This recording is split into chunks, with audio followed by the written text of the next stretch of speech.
அனைவருக்கும் இனிய தமிழ் புத்தாண்டு நல்வாழ்த்துக்கள். பராபவ வருஷம் ரொம்ப சிறப்பாக உங்கள் எல்லாருடைய வாழ்க்கையிலும் பரிபூரணமான ஆனந்தத்தை கொடுக்கட்டும் அப்படிங்கிற மிகப்பெரிய நம்பிக்கையோடு உங்களை நான் சந்திக்கிறேன். நிச்சயமாக நான் இந்த இடத்துல ஒரு விஷயத்தை பதிவு பண்ணுறேன். என் உறவுகளாகிய நீங்கள் இந்த வருஷத்தில் நிச்சயம் நீங்கள் நினைக்கிற ஒரு சபையை பார்க்க முடியும். நீங்கள் நினைக்கிற ஒரு வாழ்க்கைக்குள் போக முடியும். நீங்கள் பயந்த அந்த சூழ்நிலைகளிலிருந்து விலகி நல்ல ஒரு ரூட்டு, நல்ல ஒரு பிளானு உங்களுக்கு கண்டிப்பாக இந்த வருஷத்தில் கிடைக்கும். இந்த பிரபஞ்சம் மிகவும் சக்தி வாய்ந்தது. ஒரு மனிதனை இப்படிங்கிறதுக்குள்ளே எப்படி வேணாலும் ஆக்கும். முதல்ல ஒரு விஷயம், நம்பிக்கையை குறைச்சி, அது உங்கள் மீது நம்பிக்கையை குறைச்சி எடை போடாதீங்க. நீங்கள் இவ்வளோ நாள் எந்த சிரமத்தை வேணாலும் பட்டிருக்கலாம், எவ்வளோ வருத்தங்களை வேணாலும் பட்டிருக்கலாம், எவ்வளோ சங்கடங்களை வேணாலும் பட்டிருக்கலாம், எத்தனையோ வாய்ப்புகள் உங்களுக்கு மறுக்கப்பட்டிருக்கலாம். ஆனால் இந்த பராபவ வருஷம் நிறைய வாய்ப்புகளை உங்களுக்கு கொடுக்குங்கிற நம்பிக்கையை இந்த பதிவு பார்க்கக்கூடிய என் பிள்ளைகள் முதல்ல அதை முடிவு பண்ணுங்க. 90%, 100% இல்லை, 200%. இந்த உலகத்தில் நாம் நினச்சிட்டா அந்த விஷயத்தை எந்த சூழ்நிலையிலையும் ஆண்டவன் நமக்கு நடத்தி கொடுப்பார். இந்த யூனிவர்ஸுக்கு அப்படி ஒரு பவர் இருக்குது. அதனால் இந்த பராபவ வருஷத்தை சும்மா அப்படி தள்ளி விட்டுறக்கூடாது, நம்பிக்கையோடு பார்க்க போகிறோம். இந்த வருஷத்தில் ஒரு சின்ன செய்திகளை சொல்லிவிட்டு அப்புறம் உங்கள் ராசி பலனுக்குள்ளே போகிறேன். ஏன்னா இந்த வருஷத்தோட முக்கியமான கதாபாத்திரங்கள் யார் யார் அப்படின்னு நம்ம தெரிஞ்சுக்கணும். அந்த கதாபாத்திரங்களுக்கு நாம் எந்த அளவுக்கு பணியணும் அப்படிங்கிறத தெரிஞ்சுக்கணும். அதற்கு பிறகு ராசி பலனை தெரிஞ்சுக்கிட்டு அதற்கு பிறகு லாஸ்ட்டில் தான் ஒரு எண்டு ஒன்று வைக்கிறேன், ஒரு ட்விஸ்ட்டு வைக்கிறேன். அந்த ட்விஸ்ட்டை மிஸ் பண்ணாமல் பாருங்கள். ஓகே, வாழ்த்துக்கள். மீண்டும் உங்கள் அனைவரையும் இனிய தமிழ் புத்தாண்டு வாழ்த்துக்களோடு சந்திக்கிறேன். பராபவ வருஷம். இந்த வருஷம் ஒரே வரியில் சொல்லுங்கப்பா, எப்படி இருப்பாங்க ரொம்ப எல்லாரும்? இந்த வருஷத்தினுடைய முன்பகுதி கொஞ்சம் மழை குறைந்து கொஞ்சம் அளவு பிறகு அதிகமாக பெய்யும். மழையுடைய அளவு முதல் பகுதியில் குறையும், பிறகு அதிகமாக பெய்யும். பின்பகுதியில் மிகுந்த மழை கண்டிப்பாக உண்டு. மக்கள் செழிப்பாக வளர்க்கப்படுவார்கள். அரசாங்கத்தின் மூலமாக உலக அளவிலே மக்களுடைய வாழ்க்கை தரம் உயரும்.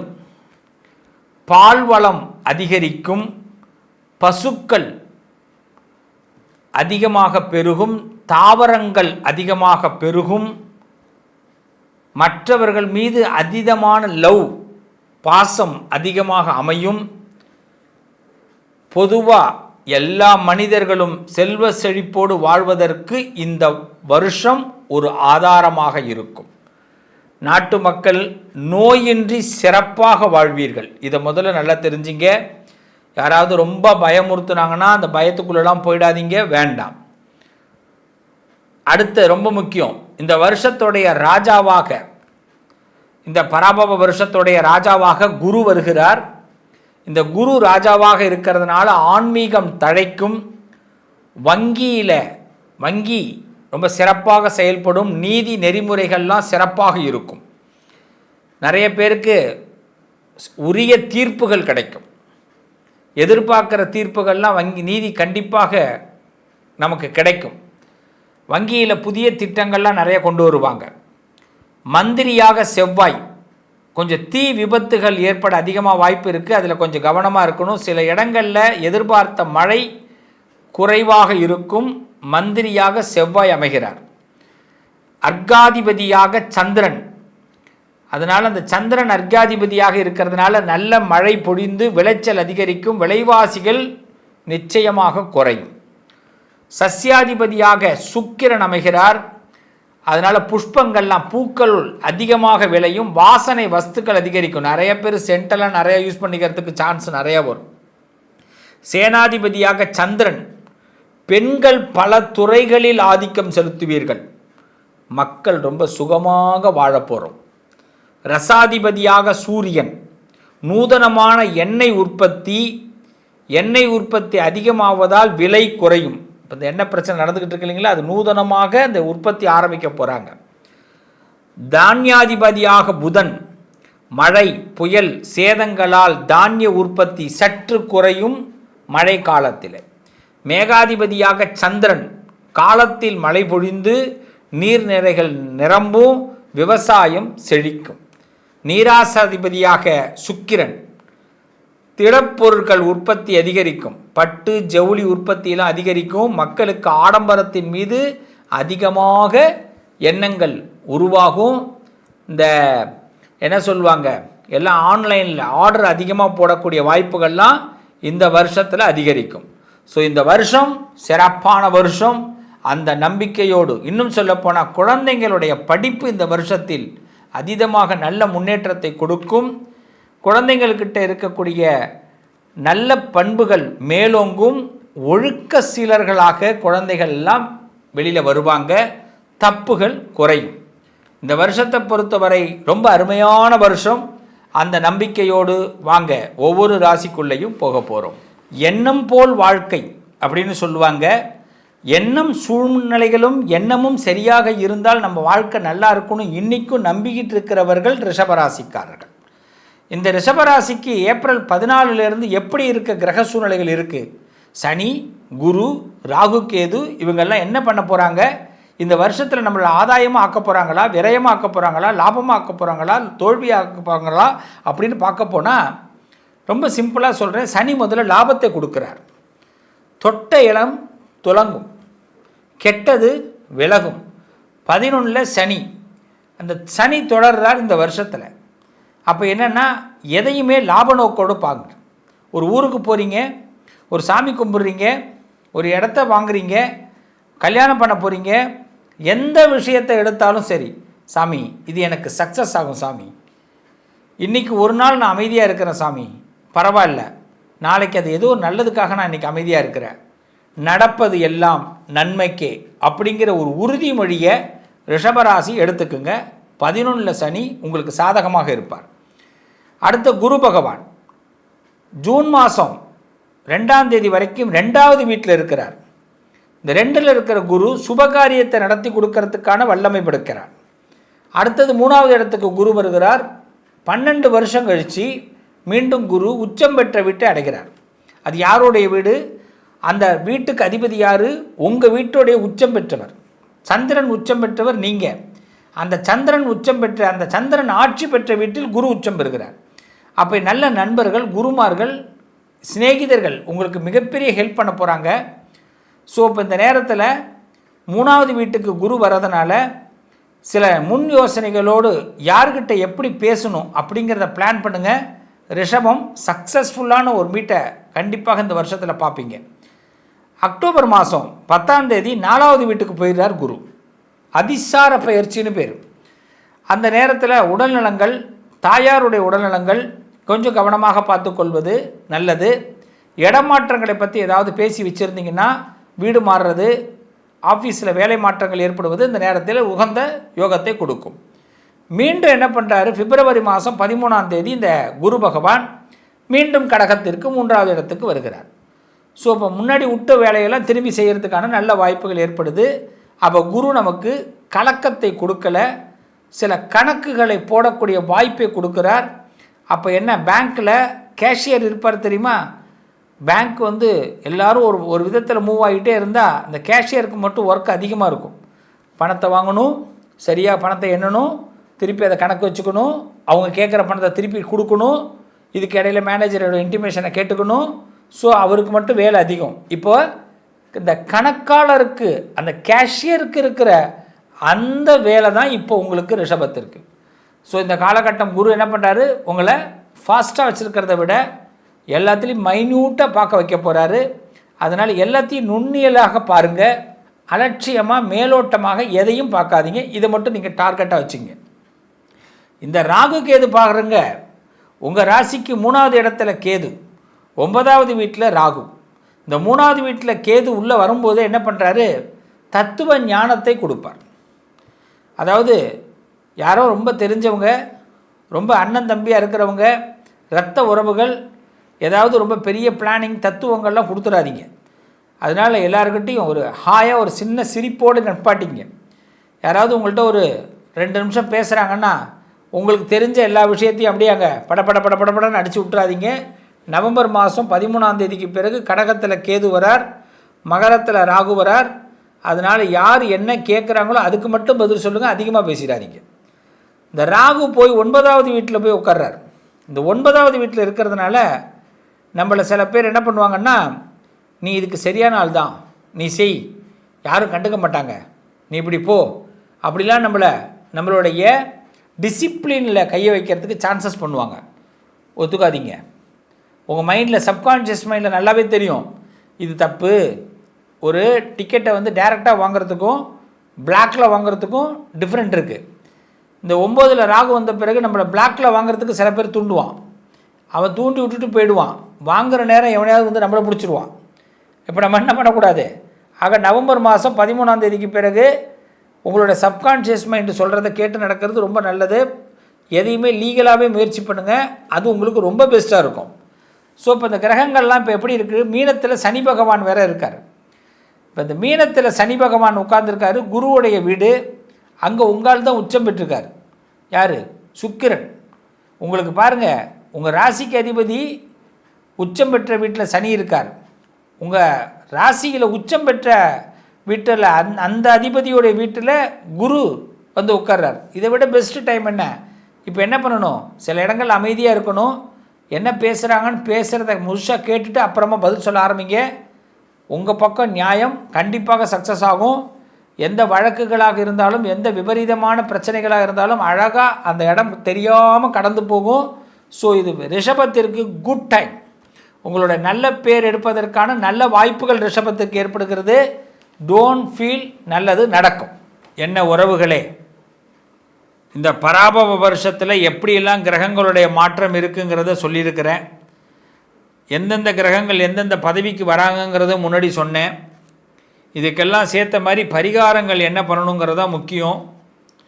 முதல்ல பராபவ வருஷத்தில் முதல் பரிகாரம் 12 ராசியும் எப்படி இருக்கணும் அப்படிங்கிறத சொல்லிடுறேன். நம்பிக்கையோடு முதல்ல இருங்க.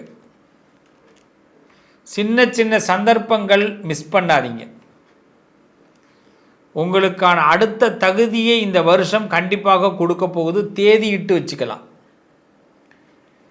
ஏப்ரல் 14லிருந்து நாம் நினைக்கிற மாதிரி ஏதாவது அசம்பாவிதங்கள் எதுவும் நடக்காது. ஆனால் அதுக்காக அசம்பாவிதமே நடக்காதுன்னு நினச்சி இருக்கக்கூடாது. நம்ம நினைக்கிறது நம்மளுடைய கடமை, அது மாறி நடக்கிறது அதோட வேலை. காலம் நிறைய கட்டாயங்களை மாற்றி செய்ய போது, அதுக்கு ரொம்ப தயாராக இருங்க. நீங்கள் செய்ய வேண்டியது மேக்சிமம் இந்த காலகட்டத்தில் வாய்ப்புகளை தவற விடாதீங்க. 1. 2வது, யதார்த்தமாக பேசுங்க. யாருக்கிட்டையுமே இந்த வருஷத்தில் ஜோடனையோடு யாருமே பேசாதீங்க. ஜோடனை வேண்டாம். ஜோடனைன்னா என்ன? இப்போது ஹிந்தி தெரியுமான்னு என்ன ஒருத்தர் வந்து கேட்குறார். சார் தெரியாது சார். அவ்வளவுதான். கற்றுப்பீங்களான்னு கேட்குறார். கண்டிப்பாக முயற்சி பண்ணுறேன் சார், ஆனால் இப்போதைக்கு பண்ணுறதுக்கு வாய்ப்பு குறைவாக இருக்குது சார். கட்டாயமாக ஹிந்தி கற்றுக்கணும்னு நீங்கள் சொன்னீங்கன்னா நான் கற்றுக்கிறேன் சார். இதுதான் உண்மையான பதில். அதை விட்டுட்டு நான் எல்லாம் தெரியும் சார் எனக்கு, அது இப்போ சொல்லக்கூடாது.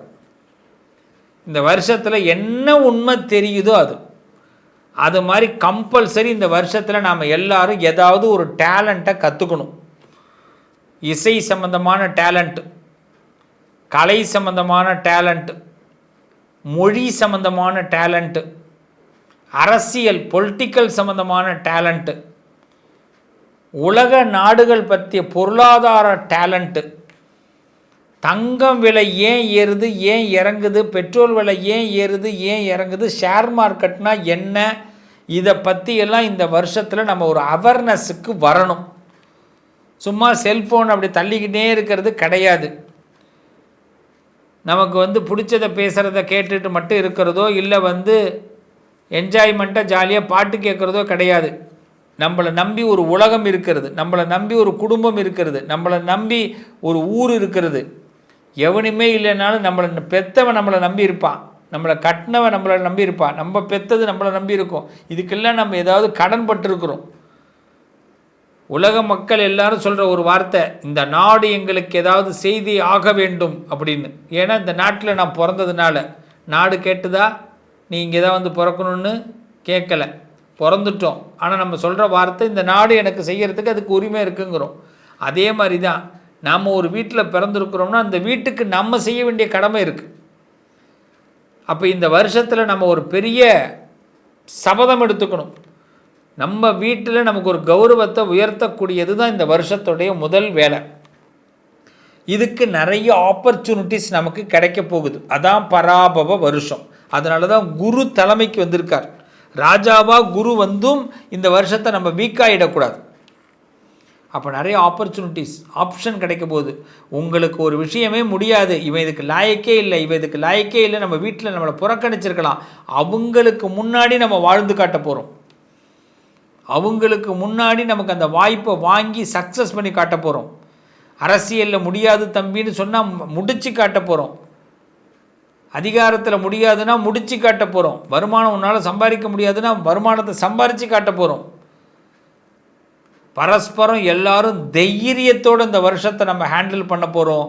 ஸோ சகலவிதமான செல்வத்தையும் அந்த அன்னை அபிராமியும் உங்கள் குலதெய்வமும் அந்த இஷ்ட தெய்வமும் உங்களுக்கு கொடுக்க போகிறாங்க. ஸோ இந்த வருஷத்தை பொறுத்த வரைக்கும் ஏறத்தாழ ஏற்றம் மிகுந்த வருஷமாக 12 ராசிக்கு இருக்கும். அப்போ நம்ம செய்ய வேண்டியது என்ன? தினசரி நம்ம காலையில் விநாயகரை வழிபாடு செய்வோம். ரொம்ப முக்கியம் அதுதான், விநாயகரை வழிபாடு செய்வோம். தினசரி நம்ம கொள்கையிலிருந்து மாறாமல் அந்த கொள்கைக்கு நம்ம எவ்வளோ தூரம் போயிருக்கோம், நம்ம லட்சியத்துக்கு எவ்வளோ தூரம் போயிருக்கோங்கிறத தெரிஞ்சுக்கிங்க. அப்போ லட்சியத்தின் பாதையில் கொஞ்சம் மிஸ் ஆனாலும் உடனடியாக அதை சரி பண்ணுவதற்கு முயற்சி பண்ணுங்கள். ஆக உங்களுக்கு இதெல்லாம் ஒரு பெரிய பலமாக இந்த வருஷம் அமையும். இந்த வருஷத்தில் என்னென்ன சம்பவங்கள் நடக்க போகுதுங்கிறத நான் சிறு தகவலோடு முடிச்சுக்கிறேன். சூரிய கிரகணம் இந்த வருஷத்தில் உண்டு. இது பார்த்திங்கன்னா இந்த பராபவ வருஷத்தில் 2 சூரிய கிரகணங்கள் 2 சந்திர கிரகணங்கள் சம்பவிக்குது. ஆனால் இந்த 4 கிரகணங்களும் பாரதத்தில் எந்த பகுதியிலும் தெரியாது. அதனால் எனவே சாந்திகள்லாம் செய்து கொள்ள வேண்டிய அவசியம் இல்லை. அந்த மற்ற நாடுகளில் தெரியும். அந்த மற்ற நாடுகளில் இருக்கக்கூடிய என் உறவுகளுக்கு நண்பர்களுக்கு அந்த சூரிய கிரகணம் சந்திர கிரகண காலகட்டத்தில் நான் பதிவு போடுகிறேன், அப்போ பாருங்கள். அடுத்தது இந்த காலகட்டத்தில் குரு பயிற்சி நடக்கிறது, குரு அதிசார பயிற்சி நடக்கிறது, ராகு பயிற்சி கேது பயிற்சி நடக்கிறது. ஸோ இப்போ இதெல்லாம் உங்களுக்கு ஒரு நல்ல நேரம். அடுத்தது இந்த வருஷத்தை பொறுத்த வரைக்கும் கந்தாய பலன் அப்படின்னும் போது நமக்கு அஸ்வினி நட்சத்திரத்தில் பிறந்தவர்கள் முதல் 4 மாதம் கடைசி 4 மாதம் மிக சிறப்பாக இருப்பீங்க. பரணி நட்சத்திரத்தில் பிறந்தவர்கள் இந்த வருஷம் முழுமையாக சிறப்பாக இருப்பீங்க. கிருத்திகை நட்சத்திரத்தில் பிறந்தவர்களுக்கு இந்த வருஷம் முழுமையாக சிறப்பு இருக்கும். ரோகிணி நட்சத்திரத்தில் பிறந்தவர்களுக்கு முதல் நாளும் கடைசி நாளும் சிறப்பாக இருப்பீங்க. மிருகசீர்ஷ நட்சத்திரத்தில் பிறந்தவர்களுக்கு முதல் 8 மாதம் சிறப்பாக இருக்கும். திருவாதிர நட்சத்திரத்தில் பிறந்தவர்களுக்கு இந்த வருஷம் முழுமையாக சிறப்பாக இருக்கும். புனர்பூச நட்சத்திரம் முதல் 4 மாதம் கடைசி 4 மாதம் சிறப்பாக இருப்பீங்க. பூச நட்சத்திரம் கடைசி 8 மாதம் சிறப்பாக இருப்பீங்க. ஆயில்ய நட்சத்திரம் முழுமையாக இந்த வருஷம் சிறப்பாக இருப்பீங்க. மக நட்சத்திரம் முதல் 4 மாதம் சிறப்பாக இருப்பீங்க. பூர நட்சத்திரத்தில் இந்த வருஷம் சிறப்பு. உத்திரம் சிறப்பு. அஸ்தத்தில் முதல் நாள் கடைசி 4 மாதம் சிறப்பாக இருப்பீங்க. சித்திரை சிறப்பாக இருப்பீங்க வருஷம் முழுக்க. சுவாதி நட்சத்திரத்தில் பிறந்தவர்களுக்கு முதல் 4 மாதம் சிறப்பாக இருப்பீங்க. விசாக நட்சத்திரம் கடைசி 4 மாதம் சிறப்பாக இருப்பீங்க. அனுஷ நட்சத்திரம் இந்த வருஷம் முழுமையாக வெற்றிகள் கிடைக்கும். கேட்ட நட்சத்திரம் முழுமையாக வெற்றிகள் கிடைக்கும். மூல நட்சத்திரம் முதல் 4 மாதம் கடைசி 4 மாதம் வெற்றி கிடைக்கும். பூராட நட்சத்திரம் முதல் 8 மாதம் சிறப்பாக இருக்கும். புத்திராட நட்சத்திரம் இந்த வருஷம் முழுமையாக வெற்றி கிடைக்கும். திருவோண நட்சத்திரத்தில் முதல் 4 மாதம் கடைசி 4 மாதம் வெற்றி கிடைக்கும். அவிட்ட நட்சத்திரம் இந்த வருஷம் முழுமையாக வெற்றி கிடைக்கும். சதய நட்சத்திரத்தில் கடைசி 8 மாதம் சிறப்பாக இருக்கும். பூரட்டாதி நட்சத்திரம் முதல் 4 மாதம் சிறப்பாக இருக்கும். உத்திரட்டாதி நட்சத்திரமும் ரேவதி நட்சத்திரமும் இந்த வருஷம் சிறப்பாக இருக்கும். நீங்கள் இப்போ கேட்கலாம், இந்த இடையில சிறப்பாக இருக்காது, நீங்களே ஏதாவது பயமானு. அதெல்லாம் ஒன்றும் இல்லை. அந்த காலகட்டத்தில் இறை நாமத்தை அதிகமாக சொல்ல வேண்டும். பெரிய அளவில் பெரிய முயற்சிகளை அந்த இடத்துல எடுக்க வேண்டாம். ஆக இந்த வருஷத்தை பொறுத்தவரை மேஷத்திற்கும் விருச்சகத்திற்கும் ஆதாயம் 11, விரயம் 5. ரிஷபத்திற்கும் துலாத்திற்கும் ஆதாயம் 5, விரயம் 5. மிதுனத்துக்கும் கன்னிக்கு ஆதாயம் 8, விரயம் 11. கடகத்திற்கு ஆதாயம் 8, விரயம் 2. சிம்மத்திற்கு ஆதாயம் 5, விரயம் 5. தனுசுக்கும் மீனத்திற்கும் ஆதாயம் 14, விரயம் 11. மகரத்திற்கும் கும்பத்திற்கும் ஆதாயம் 2, விரயம் 8. இப்படி தான் இந்த வருஷத்துடைய காலகட்டம் அமைகிறது. ஸோ பஞ்சாங்க படலத்தை முழுமையாக உங்களுக்காக நான் இந்த பதிவில் கொடுத்துருக்கிறேன். இந்த பதிவு கொஞ்சம் லென்த்தாக இருக்கும், ஆனால் ஸ்கிப் பண்ணாமல் பாருங்கள். முடியலன்னா இன்னொரு தடவை பாருங்கள். கண்டிப்பாக நல்ல பலன்கள் ஏற்படும். இந்த பஞ்சாங்க பலனை கேட்பவர்களுக்கு பாவங்கள் விலகும், நல்லது நடக்கும். உங்கள் அதிர்ஷ்டத்திற்கான தீர்வு: கல்வி, பதவி, யோகம், தொழில் வளர்ச்சி பெருக, ஜாதகம், வாஸ்து, திருமண பொருத்தம் பார்க்கவும், பிரசன்னம் கேட்கவும். Positive lion doctor Sivasri Manikanda Sivam. தொடர்பு கொள்ள வேண்டிய வாட்ஸ்அப் எண் 7904137178.